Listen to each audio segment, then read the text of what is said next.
This is the culmination of our 2-year project to reimagine justice in Oklahoma.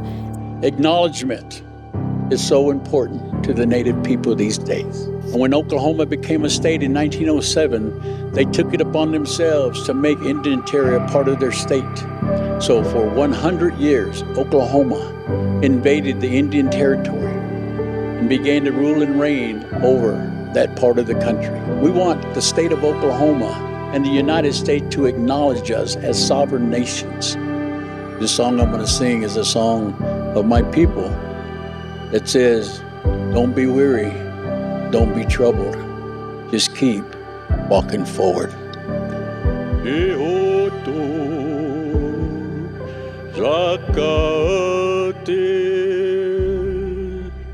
So this is our roundtable on justice and values, and we will be having discussions on the role of faith and values in our criminal justice system. So our hope is that through these discussions that you not only rethink our responses to safety and harm, but also that we begin dreaming together, dreaming of a better Oklahoma for all of us. A justice that is free from gender bias, systemic racism, and perpetual harm. What would it look like? Now your heart needs your attention right here, right now. Do you feel? Yes, I feel. And do you heal?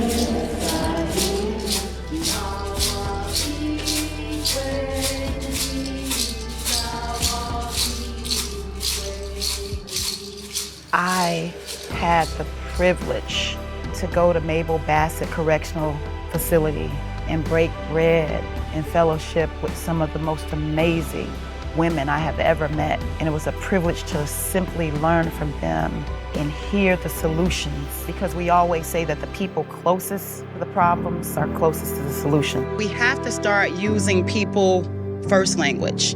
And I heard a lot of the stories where these beautiful women, they felt like they were less than. They said, there's the bathroom right there. But the prison guard stated, no, the bathrooms for inmates are downstairs. And it triggered me yet again. I thought about Jim Crow. I thought about colors-only water fountains. I thought about colors-only bathrooms. And so when we think about what's continuously happening current day, we have to reflect back on how we got here. One of the ladies mentioned that Women in Recovery in Tulsa was wanting to work with her, came to her court dates. There's about 10 of them saying, just get her into this program.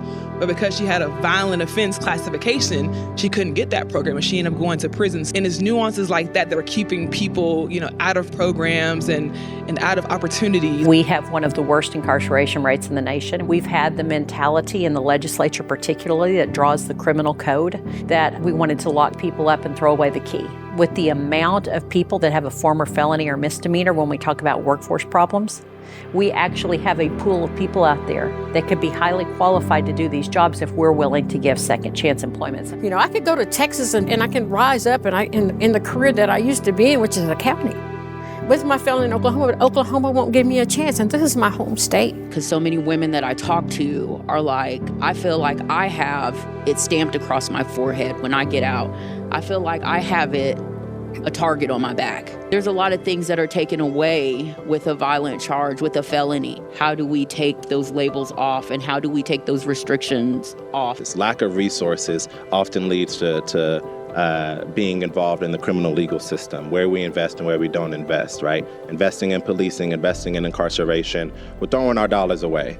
If we invested in community violence interruption, Live Free OKC, if we invested in restorative justice, transformative justice, if we invested in community organizing, if we invested in education, and not just any kind of education, but education that is culturally competent, that really brings up the whole of the child, that we have to invest in healthcare and mental health care, and that if we invest in these priorities and these systems and institutions and focused on these things, rather than on policing, criminalization, and incarceration, there would be so much more healing, so much more safety in our communities and in our state. Because when you are in a beloved community, your needs are met, you feel safe, you ain't gonna commit crime. And if you're not gonna commit crime, well, then there's no need for this carceral system that we're here to talk about today. So prevent that harm from happening. When that harm does happen, actually have the follow through, set people up for actual success. And if those systems aren't going to work, then we just do it ourselves. I'd like to see reimagining justice take an approach of, number one, what was the cause of all this? And we know it wasn't that moment. Something led you to that moment. It's important to include the voices of people who were incarcerated because they experienced it.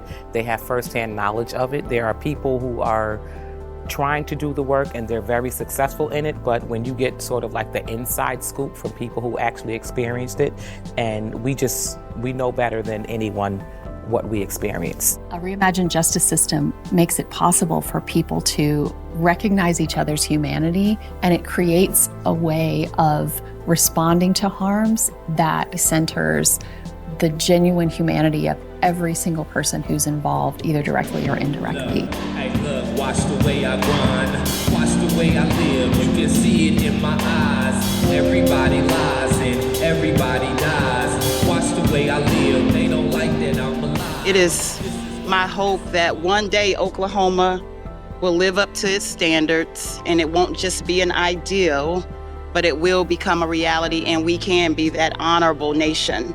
We are growing, and finally we are flowing, wild like a river. Run.